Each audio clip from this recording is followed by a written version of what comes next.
In charge মহোদয়, আর আমার colleague, সবাই আমার সহকর্মীবৃন্দ, আসসালামু আলাইকুম। আসলে আমার কিছু বলার নাই আজকে।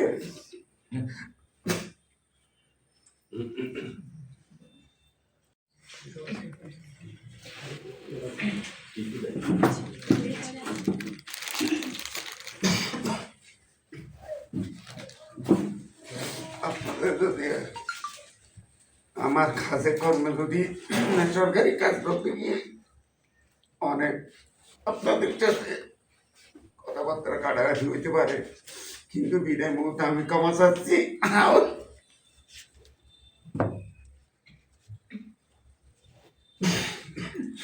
আমার জন্য দোয়া করুন। আসসালামু আলাইকুম। ধন্যবাদ স্যারকে। উনি পোশাক আশাকে যেমন সাদা সেরেছিলেন, মনে প্রাণেও সারা জীবন ছিলেন একজন সাদা মনের মানুষ। সেই জন্য হয়তো 36টি বছর একই জায়গায় চাকরি করতে পেরেছেন। এই পর্যায়ে আমাদের বক্তব্য রাখবেন ঈদগাঁও উপজেলা স্বাস্থ্য ও পরিবার পরিকল্পনা কর্মকর্তা ডাক্তার রুকসানা আফরোজ ম্যাডাম।